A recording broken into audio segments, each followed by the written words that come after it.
الحمد للہ وکفا والصلاة والسلام علی عبادہ الذین اصطفیٰ خصوصاً علی افضلہم وخاتم النبیین محمد الامین وعلی آلہ وصحبہ اجمعین.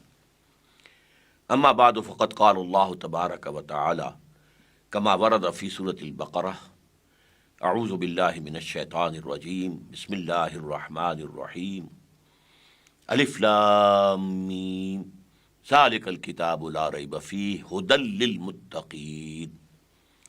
وقال عز وجل کما ورد فی نفس السورہ فإما یأتینکم منی ھدی فمن تبع ھدای فلا خوف علیہم ولا هم یحزنون. وقال عز وجل کما ورد فی نفس السورہ شہر رمضان الذی انزل فیہ القرآن ھدی للناس وبینات من الھدی والفرقان فمن شہد منکم الشہر فلیصم. وقال عز وجل کما ورد ثلاث مرات فی القرآن هو الذی ارسل رسولہ بالھدی والدین الحق لیظہرہ علی الدین کلہ. صدق اللہ العظیم. رب اشرح لی صدری ویسر لی امری واحلل عقدۃ من لسانی یفقہوا قولی. اللہم ربنا الہمنا رشدنا واعذنا من شرور انفسنا. اللہم ارنا الحق حقا وارزقنا اتباعہ وارنا الباطل باطلا وارزقنا اجتنابہ. آمین یا رب العالمین. محترم ناظرین، السلام علیکم ورحمۃ اللہ وبرکاتہ. میں اپنی پہلی گفتگو میں ختم نبوت کے دو مفہوم آپ کے سامنے رکھ چکا ہوں. ایک مفہوم کہ حضور کے بعد کوئی نبی نہیں، سلسلہ ختم، سلسلہ بند. دوسرا مفہوم حضور پر نبوت و رسالت کی تکمیل ہوئی. اس ضمن میں معافی کا خواستگار ہوں کہ دو اہم احادیث جو ہیں بیان ہونے سے رہ گئی تھی جو میں آج پیش کرنا چاہتا ہوں. ایک حدیث ہے ترمذی شریف کی، حضرت ثوبان سے رضی اللہ تعالی عنہ. وہ فرماتے ہیں حضور نے ارشاد فرمایا انہ سیکون فی امتی ثلاثون کذابون کلہم یزعم انہ نبی اللہ وانا خاتم النبیین لا نبی بعدی. یہی مفہوم آیا ہے سنن ابی داود میں حضرت ابو ہریرہ سے لا تقوم الساعۃ حتی یخرج ثلاثون دجالون کلہم یزعم انہ رسول اللہ. تو اس میں یہ اللہ کے رسول صلی اللہ علیہ وسلم پر ختم نبوت کا وہ پہلو سامنے آ گیا کہ اب آپ کے بعد کوئی نبی نہیں. آپ نے خبر دی ہے کہ میری امت میں 30 ایسے جھوٹے دجال کذاب پیدا ہوں گے جن میں سے ہر ایک کا یہ گمان ہوگا کہ میں اللہ کا نبی ہوں، حالانکہ میں آخری نبی ہوں، میرے بعد کوئی نبی نہیں. انا خاتم النبیین لا نبی بعدی. گویا کہ خاتم النبیین کا یہ مفہوم آپ نے مزید واضح کر دیا، لا نبی بعدی، میرے بعد کوئی نبی نہیں. اس موضوع پر اور بھی احادیث ہیں، لیکن تکمیل رسالت کے ضمن میں ایک بڑی خوبصورت روایت آتی ہے، بہت خوبصورت روایت ہے. یہ بخاری اور مسلم دونوں میں ہے. گویا کہ صحیحین میں ہونے کا مطلب یہ ہے کہ یہ روایت کے اعتبار سے تو خود قرآن کے آس پاس پہنچ جانے والی چیز ہے. آپ نے فرمایا، حضرت ابو ہریرہ ارشاد فرماتے ہیں قال قال رسول اللہ صلی اللہ علیہ وسلم مثلی و مثل الانبیاء، میری مثال اور باقی انبیاء کی مثال کا مثل قصر، ایک ایسے محل کی ہے احسن بنیانہ، اس کی تعمیر بہت عمدہ کی گئی، بہت اعلیٰ. وَتُرِكَ مِنْهُ مَوْضِعَ لَبْنَةٍ، لیکن اس میں ایک اینٹ یا ایک پتھر کی جگہ چھوڑ دی گئی. فَطَافَ بِهِ النُّظَّارُ، تو اب اس کا طواف کرتے تھے، چکر لگاتے تھے چاروں طرف جو دیکھنے والے تھے. تو پھر يَتَعَجَّبُونَ مِنْ حُسْنِ بُنْيَانِهِ، تعجب کرتے تھے کہ کس قدر حسین عمارت بنی ہے، کس قدر اعلیٰ ہے. إِلَّا مَوْضِعَ تِلْكَ الْلَبَنَةِ، سوائے اس ایک پتھر یا ایک اینٹ کی جگہ کے. فَكُنْتُ أَنَا، تو یہ میں ہوں، سَدَدْتُ مَوْضِعَ اللَّبَنَةِ، اس ایک اینٹ یا پتھر کی جگہ میں نے پر کر دی ہے. خُتِمَ بِي الْبُنْيَانُ، اب میرے اوپر ختم کر دی گئی وہ عمارت، یعنی مکمل کر دی گئی، اب کسی اینٹ کی کسی پتھر کی اس میں اضافے کی گنجائش نہیں. تو خُتِمَ بِي الْبُنْيَانُ وَخُتِمَ بِالرُّسُلِ، اور میرے ساتھ ہی روایت کا سلسلہ ختم ہو گیا. اور اس کی ایک روایت میں اضافی الفاظ ہیں فَأَنَا اللَّبَنَةُ، میں ہوں وہ اینٹ یا پتھر کے جو رہ گیا تھا، وانا خاتم النبیین، اور میں نبیوں کا ختم کرنے والا ہوں۔ تو ختم نبوت بمانی لا نبی بعدی، احادیث متعددہ اس پر شاہد ہیں، اور ختم نبوت بمانی تکمیل نبوت اور رسالت، یہ بھی واضح ہے۔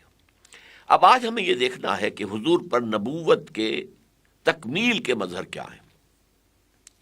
اس میں یہ جان لیجئے کہ نبوت کا اصل مقصد کیا ہے؟ لوگوں تک اللہ کی ہدایت کا پیغام پہنچا دینا۔ چنانچہ سورہ بقرہ شروع ہوتی ہے، اس لیے ہم کہہ سکتے ہیں کہ قرآن شروع ہوتا ہے، اس لیے کہ سورۃ الفاتحہ یقیناً قرآن کا حصہ ہے، لیکن اس کا جو ربط ہے بقیہ قرآن کے ساتھ وہ ایسے جیسے دیباچہ ہے۔ اس میں اللہ تعالیٰ بندوں کی زبان میں کلام کر رہا ہے۔ الحمدللہ رب العالمین الرحمن الرحیم مالک یوم الدین ایاک نعبد و ایاک نستعین، یہ تو ہم بات کر رہے ہیں، اسی لیے ہماری نماز کا جزو لازم ہے۔ اور پھر ہم کہتے ہیں اہدنا الصراط المستقیم، ہمیں سیدھے راہ کی ہدایت دے۔ تو اس کا جواب شروع ہو رہا ہے اب، الف لام میم ذالک الکتاب لا ریب فیہ ھدی للمتقین۔ الف لام میم یہ وہ کتاب ہے کہ جس کے بارے میں نہ اس کے حق ہونے میں شک و شبہ ہے، نہ اس کی کسی بات میں کسی شک و شبے کی گنجائش ہے، اور یہ ہدایت ہے ان لوگوں کے لیے جو ہدایت کے طلبگار ہوں، جو خدا ترس ہوں، ڈرتے ہوں، اور وہ طلبگار ہوں کہ اللہ ان کو ہدایت دے، جیسے کہ سورہ فاتحہ میں ہم نے طلب کیا اہدنا الصراط المستقیم۔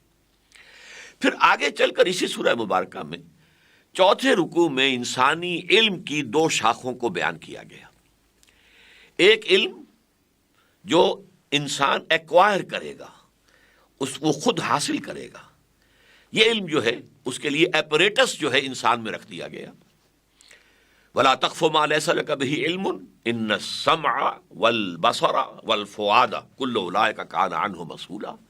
دیکھو ہم نے تمہیں سماعت دی ہے، بصارت دی ہے، اور پھر دماغ میں یہ کمپیوٹر نصب کر دیا ہے، یہ سینس ڈیٹا اس میں فیڈ کرو، یہ پھر اس کو پروسیس کرے گا، نتیجے نکالے گا اور میموری کے اندر سٹور کر لے گا۔ پھر اور دیکھو اور غور کرو اور سنو، پیچھے لوگوں نے جو کچھ بیان کیا تھا اس کو سنو، اور اب مزید غور کرو، مزید سوچو، مزید دیکھو، مشاہدے کو بڑھاؤ، پھر اپنے مشاہدات سے نتیجہ اخذ کرے گا تمہارا دماغ، پچھلی میموری کے ساتھ اس کو جو ہے وہ کمپیئر کرے گا، ریلیٹ کرے گا، اور پھر ایک نیا اضافہ ہو جائے گا۔ یہ علم کا میکینزم علم آدم الاسماء کلھا، در حقیقت یہ الفاظ اس علم کی طرف اشارہ کر رہے ہیں۔ چنانچہ جو ہمارا ایکوائرڈ نالج ہے، جسے ہم سائنٹیفک نالج کہیں گے، مادی علم، وہ اسی سمع اور بصر اور دماغ، اس کی ایکسرسائز سے حاصل ہوا ہے۔ یہ رفتہ رفتہ رفتہ رفتہ بڑھا ہے، step by step, step by step, step by step, یہاں تک کہ پچھلے کوئی 150 سال کے اندر اس کا ایکسپلوژن ہوا ہے، ایکسپلوژن آف نالج، علم کا دھماکہ ہوا ہے۔ اب اتنا علم ہے کہ کسی انسان کے لیے ممکن ہی نہیں کہ وہ احاطہ کر سکے، ممکن ہی نہیں۔ یہاں تک کہ اس علم کی بنیاد پر جو ٹیکنالوجی وجود میں آئی ہے، ٹیکنالوجی، اس کے بارے میں علامہ اقبال کا یہ شعر بالکل صحیح ہے کہ عروج آدم خاکی سے انجم سہمے جاتے ہیں، کہ یہ ٹوٹا ہوا تارا مہ کامل نہ بن جائے۔ یہ ایک علم ہے۔ دوسرا علم اسی سورہ بقرہ کے چوتھے رکوع کے آخر میں آیا، جب آدم کو کہا اتر جاؤ اب جنت سے اور جا کے زمین کا چارج لو جہاں کی خلافت کے لیے تمہیں پیدا کیا گیا۔ تو اس وقت جو چارٹر دیا گیا، اما یاتینکم منی ھدی، جب جب میرے طرف سے تمہارے پاس کوئی ہدایت آئے، فمن تبع ھدایا فلا خوف علیہم ولا ھم یحزنون، تو جو بھی اس ہدایت کی پیروی کریں گے ان پر نہ خوف ہوگا نہ حزن۔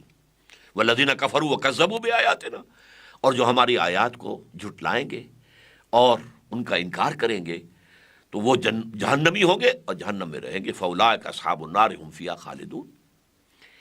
اچھا، سورہ بقرہ کے شروع میں ھدی للمتقین کہا گیا تھا، اور وہ صحیح ہے۔ ہدایت سے استفادہ وہی کر سکتا ہے کہ جس کے دل میں طلب ہدایت ہو، لیکن اپنی جگہ قرآن پوری نوع انسانی کے لیے ہدایت ہے۔ یہ بات اسی سورہ بقرہ میں کہی گئی 23ویں رکوع میں، شہر رمضان الذی انزل فیہ القرآن ھدی للناس وبینات من الھدی والفرقان۔ یہ جو رمضان مبارک کا مہینہ ہے، یہ وہ ہے جس میں کہ قرآن نازل کیا گیا، جو تمام انسانوں کے لیے ہدایت ہے۔ نہ صرف جس وقت نازل کیا گیا اس وقت تک کہ تمام عالم کے انسانوں کے لیے ہدایت تھا، بلکہ آئندہ قیامت تک آنے والے تمام انسانوں کے لیے یہ ہدایت ہے۔ تو یہ ہدایت ہے، یہ اس کی تکمیل ہو گئی ہے۔ یہی وجہ ہے کہ اس کے بعد حضور کی شان مبارکہ میں جو 3 مرتبہ الفاظ آئے ہیں، اور یہ میری گفتگو میں بار بار آئیں گے، سورہ توبہ کی آیت نمبر 33، سورہ فتح کی آیت نمبر 28، سورہ صف کی آیت نمبر 9، هو الذی ارسل رسولہ بالہدی ودین الحق لیظہرہ علی الدین کلہ۔ وہی ہے اللہ جس نے بھیجا اپنے رسول کو، یعنی محمد کو صلی اللہ علیہ وسلم، فدا ہو آباؤنا و امہاتنا، 2 چیزیں دے کر، الہدا، the guidance, the total guidance, the eternal guidance, the complete guidance, الہدا۔ اب یہاں الف لام لگ گیا ہے، اب یہ اس میں معرفہ بن گیا ہے، بالہدا و دین الحق، اور دین حق دے کر بھیجا ہے تاکہ غالب کریں لیظہرہ علی الدین کلہ، وہ دین حق، وہ سچا نظام، وہ ذات حق سبحانہ و تعالی کی اطاعت پر مبنی نظام جو عادلانہ ہے، تاکہ اس کو غالب کریں، قائم کریں، نافذ کریں، رائج کریں۔ اب یہاں وہ الہدا بن گیا ہے۔ یوں سمجھیے کہ جیسے سائنٹیفک نالج کا ارتقاء ہوا ہے، ایسے ہی ہدایت میں بھی ارتقاء ہوا ہے۔ یہ بہت سے لوگوں کے سامنے یہ چیزیں نہیں ہیں۔ اس وقت آپ کے سامنے جو میں گفتگو کر رہا ہوں اور انشاءاللہ مزید کروں گا، اس میں اصل میں آپ سمجھ لیجئے کہ سیرت النبی نہیں بلکہ فلسفہ سیرت بیان ہو رہا ہے۔ سیرت النبی تو آپ کتابوں میں پڑھ سکتے ہیں، لیکن یہ چیزیں جو ہیں بہت سی ایسی آپ کو ملیں گی کہ جن کی طرف عام طور پر ابھی ذہن گیا ہی نہیں۔ دیکھیے، ہدایت میں ارتقاء ہوا ہے، اس اعتبار سے نہیں کہ اللہ کے علم میں ارتقاء ہوا، معاذ اللہ ثم معاذ اللہ ثم معاذ اللہ کا علم تو ازل سے کامل ہے، ہمیشہ سے کامل تھا، لیکن جسے ہدایت دی جا رہی ہے اس کا ایک بچپنے کا دور تھا، ذہنی اعتبار سے ابھی وہ لڑکپن میں تھا، بچپن میں تھا، اس کے بعد وہ کچھ اور آگے بڑھا ہے، اس کا ذہن کا کچھ دائرہ وسیع ہوا ہے، پھر وہ اور آگے بڑھا ہے، اس کی سوچ ذرا اور آگے ہوئی ہے۔ جب انسان میچور ہو گیا ذہناً، اور وہ اس قابل ہو گیا کہ جو اس کائنات کے حقائق ہیں، چھپے ہوئے حقائق، کونی حقائق، ان کا پورا ادراک کر سکے، تب آخری ہدایت دی گئی۔ یہ بالکل ایسے ہی ہے جیسے آپ کا کوئی بچہ پرائمری میں پڑھتا ہے، آپ چاہے ٹیوٹر اس کو پی ایچ ڈی رکھ دیں، وہ پی ایچ ڈی اپنے علم کا وہ فائدہ اس بچے کو تو نہیں پہنچا سکتا۔ وہ پڑھائے گا تو وہی الف باتا سے شروع کر کے جو پرائمری کے بچے کے اندر جو استعداد ہے، ابھی دماغ اس کا وہی ہے، اس سے زیادہ تو نہیں پڑھا سکتا۔ پھر ہائی اسکول میں جاتے ہیں تو پھر اور دماغ کھلتا ہے، سطح اور اوپر آتی ہے، اور اس کے بعد آپ آج کل جسے میٹرک کا امتحان کہتے ہیں، پچھلے زمانے میں اسے کہتے تھے انٹرنس ایگزامینیشن، انٹرنس داخلہ۔ علم کی دنیا میں داخلہ تو تب ہوتا ہے جب آپ کالج میں آتے ہیں اور پھر یونیورسٹی میں جاتے ہیں۔ تو اس اعتبار سے انسان کے ذہنی فکر، انسان کے کونی تصورات، ان میں ارتقاء ہوا ہے، ذہن کی سطح بلند ہوتی چلی گئی ہے۔ یہ لیکن ان کونی جو حقائق ہیں ان کا علم انسان کو پہلے دن سے ہونا ضروری تھا، کیونکہ اگر اسے یہ معلوم نہیں کہ میرا کوئی مالک ہے اور خالق ہے تو کیسے اس کی اطاعت اور بندگی کرے گا؟ اگر اسے یہ معلوم نہیں کہ مرنے کے بعد اسے حاضر بھی ہونا ہے تو وہ کیسے جواب دہی کے لیے اپنے آپ کو تیار کرے گا؟ تو گویا کہ ایمان کا اجمالی علم تو اول روز سے ضروری تھا، لیکن ایمان کا فلسفیانہ پس منظر، ایمان کے لیے دلائل، ایمان کے لیے براہین، یہ ابتدا میں ابھی جب کہ عہد طفولیت میں انسان تھا وہ نہیں سمجھ سکتا تھا، لہذا ہدایت آئی، پھر آئی، پھر آئی، پھر آئی، پھر آئی، جیسے جیسے فلسفیانہ فکر انسان کا میچور ہوتا گیا، اسی کے ساتھ اسی کے مطابق ہدایت کا لیول بڑھا دیا گیا۔ تو اسی وجہ سے دیکھیے، میں آپ سے عرض کر دوں کہ جو لوگ فلسفے کی تاریخ پر جنہوں نے کتابیں لکھی ہیں وہ مانتے ہیں کہ فلسفیکل تھاٹ جو ہے اور مذہب کی بنیاد جو ہے وہ اسی پر ہوتی ہے کہ پہلے تو آپ کو معلوم ہے یہ کائنات ہے کیا، میں کون ہوں، میرا کوئی مالک بھی ہے کہ نہیں ہے، مرنے کے بعد مجھے پھر کوئی جی اٹھنا یا نہیں، وغیرہ وغیرہ۔ علم کیا ہے، حقیقت کیا ہے علم کی، نیکی کیا ہے، بدی کیا ہے، یہ حقیقی چیزیں ہیں یا صرف اعتباری ہیں؟ جیسے انگریزی میں محاورہ ہے، nothing is good or bad, only thinking makes it so. کوئی چیز نہ فی الحقیقت اچھی ہے نہ فی الحقیقت بری ہے، یہ تو ہمارا سوچنے کا انداز ہے جو کچھ چیزوں کو برا کچھ کو اچھا کہہ دیتا ہے وغیرہ وغیرہ۔ یہ مسائل جو ہیں یہ بتائے تو گئے، لیکن ذہنی سطح کے مطابق ان مسائل کا بیان، ان کی وضاحت، ان کی تشریحات، ان کے لیے فلسفیانہ فکر بڑھتا چلا گیا۔ تو میں بتا رہا تھا کہ ہسٹری آف فلسفی پر جو کتابیں لکھی گئی ہیں، ہمارے ہاں خلیفہ عبدالحکیم نے ایک بڑی اہم کتاب لکھی، اور اکثر لوگوں نے مانا ہے کہ فلسفیانہ سوچ کے اعتبار سے انسان کی پورے عالم انسانیت کی، نوع انسانی کے 1200 برس بہت اہم ہیں۔ 600 BC حضرت مسیح سے 600 سال قبل سے شروع ہو کر 600 AD یعنی حضرت مسیح کے بعد 600 برس، یہ 1200 سال ہیں۔ سارے فلسفے ان میں پیدا ہوئے، سارے مذاہب ان میں پیدا ہوئے۔ اس اعتبار سے اسے کہا جاتا ہے 6th century AD یعنی 600 عیسوی جو ہے انسان کی ذہنی میچورٹی کا وقت ہے۔ اب دیکھیے، یہ اس سے پہلے جو کتابیں آئیں وہ ہدایات پر مشتمل تھی۔ سب سے پہلی کتاب ہمارے نزدیک تورات ہے، اور اس کا اہم ترین جو اس کے لیے اصطلاح ہے 10 commandments، احکام ہے، یہ کرو یہ نہ کرو، یہ کرو یہ نہ کرو، یہ کیوں کرو اس سے بحث نہیں، یہ کیوں نہ کرو اس سے بحث نہیں، بس اللہ کا حکم ہے یہ کرو، دی 10 commandments، the dos and don'ts, یہ کرو یہ مت کرو۔ اس کے بعد حضرت مسیح علیہ السلام پر حکمت بھی نازل کی گئی۔ یہ جو اللہ تعالیٰ کی طرف سے قرآن مجید میں آتا ہے حکمت کا لفظ، اللہ نے مجھے حکمت عطا کی، آتانی الحکمہ، مجھے حکمت عطا کی ہے، جئت بالحکمہ، میں حکمت لے کر آیا ہوں۔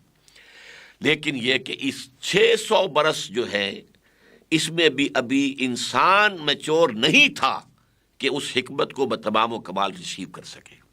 یہی وجہ ہے کہ بائبل میں یہ لفظ موجود ہے، اپنے حواریوں سے آپ نے فرمایا علیہ الصلاۃ والسلام کہ میں نے ابھی تم سے اور بھی باتیں کرنی تھیں اور باتیں بتانی تھیں، لیکن ابھی تم ان کا تحمل نہیں کر سکو گے، تم اس قابل نہیں ہو کہ ان کو ریسیو کر سکو، سمجھ سکو۔ جب وہ فارقلیت آئیں گے، یہ فارقلیت اس کا اصل ترجمہ ہے محمد، دی پریزڈ ون، لیکن یہ کہ یہ لفظ جو ہے ایک جو سمجھیے کانٹا بن کر عیسائیوں کے حلق میں پھنسا ہوا ہے۔ کبھی اسے کہتے ہیں سچائی کی روح جب آئے گا، سچائی کی روح جب آئے گا، جب وہ تمہارا سب سے بڑا وکیل جب آئے گا، تو وہ آئے گا یہ تو کہا ہے، جب وہ آئے گا تو سب کچھ بتائے گا۔ وہ آیا صلی اللہ علیہ وسلم 571 عیسوی میں، ان کی ولادت باسعادت ہوئی 610 عیسوی میں، جبکہ وہ 1200 سال فلسفیوں کے نزدیک، تاریخ فلسفہ کے ماہرین کے نزدیک پورے ہو گئے تھے۔ اب انسان میچور تھا، لہذا اب وہ آخری ہدایت الہدا دے دی گئی۔ اور اسی سے ایک بہت اہم مسئلہ متعلق ہے۔ دیکھیے، ہم مانتے ہیں تورات بھی اللہ کی کتاب تھی، اس سے پہلے حضرت ابراہیم کو بھی کوئی صحیفے دیے گئے تھے جن کا ہم کہیں تذکرہ ہی نہیں سنتے اب دنیا کے اندر، صحف ابراہیم ہے بھی کہ نہیں۔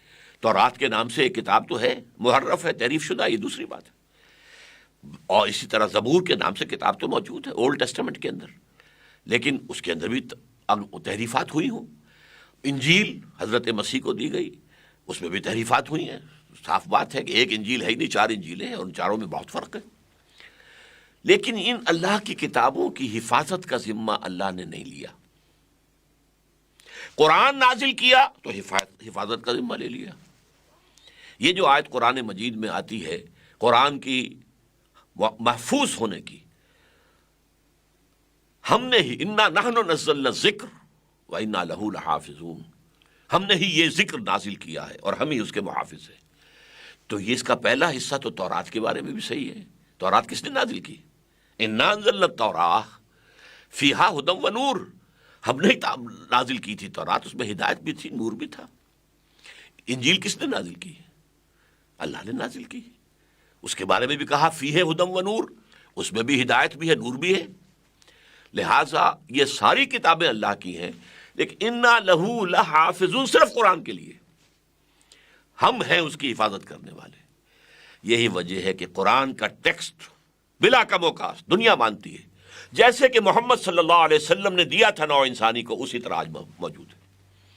نہ تورات کا ٹیکسٹ موجود ہے، وہ مانتے ہیں یہودی کہ ہماری اصل تورات تو گم ہو گئی تھی، 587 قبل مسیح میں نبوکد نظر، جس کو بخت نظر بھی ہم کہتے ہیں، اس نے حملہ کیا تھا، حضرت سلیمان کا بنایا ہوا معبد گرا دیا تھا. وہیں پر وہ تورات کا نسخہ موجود تھا. آج دنیا میں وہ موجود نہیں ہے، اگرچہ یہودیوں کا عقیدہ ہے کہ موجود ہے. جہاں پر وہ ٹیمپل تھا اس کے نیچے جو ہے وہ تہخانے تھے. ان تہخانوں میں ربائس جو تھے، ان کے ربانیین، وہ بیٹھے ہوئے تھے اس کتاب کا نسخہ لے کر، اور وہ وہیں پر دفن ہو گئے اس کے اندر، جب اوپر سے وہ ہیکل سلیمانی گرایا گیا. اور جب ہم دوبارہ کھدائی کریں گے تو وہ نکل آئے گی. لیکن اصل تورات اس وقت ان کے پاس نہیں، وہ تو 100 برس کے بعد پھر یادداشتوں سے مرتب کی گئی. اس اعتبار سے لیکن یہ میں پیارا سا ایک انداز میرا ہوتا ہے، میں کہتا ہوں کہ ان سابقہ کتابوں کو یہ حق پہنچتا ہے کہ اللہ کی جناب میں شکوہ کریں، اے اللہ ہم بھی تیری کتابیں اور قرآن بھی تیری کتاب، ہماری حفاظت کا ذمہ نہیں لیا اور اس قرآن کی حفاظت کا ذمہ لیا، یا آپ نے ہمارے ساتھ سوتیلی بیٹیوں والا سلوک کیا؟ اس کا جواب کیا ہے؟ جواب یہ ہے، واضح طور پر ہے کہ ابھی ہدایت کامل ہوئی نہیں تھی.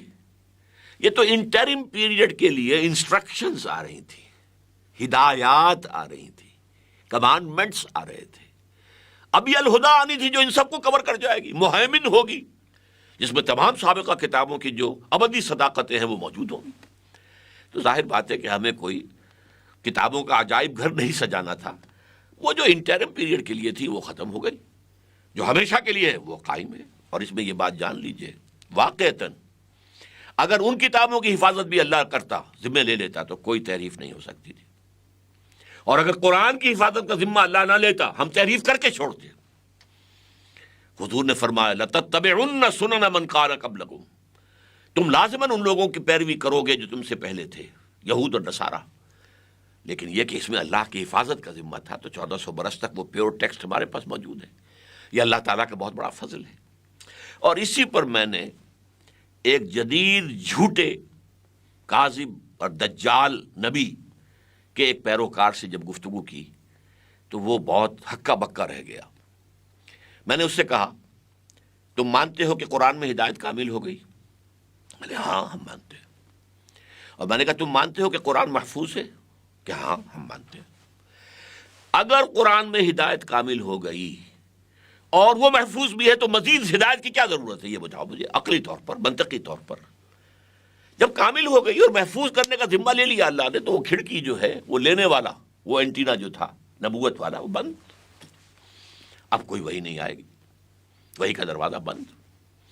تو وہ فبہت الذی کفر، آدمی کوئی شریف النفس تھا، اس لیے اس نے خام خواہ جو ہے وہ الجھنے کی کوشش نہیں کی، چپ ہو گیا، خاموش ہو گیا. یہ دلیل ہے سب سے بڑی ختم نبوت کی. جیسا کہ میں نے اپنی پچھلی گفتگو میں عرض کیا تھا کہ ہم بس یہ، چونکہ اس میں جو معاملہ جو ہے ختم کا لفظ آیا ہے، تو ما کان محمد ابا احد من رجالکم ولکن رسول اللہ و خاتم النبیین. اچھا خاتم النبیین ہے تو خاتم المرسلین بھی ہو گئے، اس لیے کہ رسول کوئی رسول ہو ہی نہیں سکتا جو نبی نہ ہو. نبی عام ہے، رسول خاص ہے، لہذا دونوں کی جڑ کٹ گئی. تو یہ در حقیقت تکمیل ہدایت اور تکمیل نعمت ہدایت، واللہ متم نورہ ولو کرہ الکافرون ویابی اللہ الا ان یتم نورہ ولو کرہ الکافرون. اللہ تعالیٰ اپنے نور کا اتمام فرما کر رہے گا، چاہے کافروں کو کتنا ناپسند ہو. اور کافروں سے مراد یہاں بالفعل جو ہیں، اگر آپ قرآن کے سیاق و سباق کو دیکھیں تو یہودی ہیں. اسی طرح ویابی اللہ الا ان یتم نورہ ولو کرہ الکافرون، یہ سورہ توبہ میں فرمایا اللہ کو ہرگز منظور نہیں مگر یہ کہ اپنے نور کا اتمام فرمائے، چاہے کفار کتنا ہی ناپسند کرے. تو یہ ہے تکمیل نبوت کا مظہر اول، یعنی اتمام نعمت ہدایت، تکمیل ہدایت محمد الرسول اللہ صلی اللہ علیہ وسلم پر بشکل قرآن. اللہ تعالی ہمیں قرآن پر حقیقی یقین عطا فرمائے. اور جیسے ہم دعائیں مانگتے ہیں اللہم ارحمنا بالقرآن العظیم واجعلہ لنا اماما و نورا و ہدی و رحمہ. اے اللہ اسے ہمارا امام بنا دے، نور بنا دے، ہدایت بنا دے، ہمارا امام بنا دے. لیکن یہ کہ یہ ظاہر بات ہے کہ ہم خود اختیار کریں گے تب وہ ہمارا امام بنے گا نا. اللہ مجھے اور آپ کو اس کی توفیق عطا فرمائے. وآخر دعوانا ان الحمد للہ رب العالمین.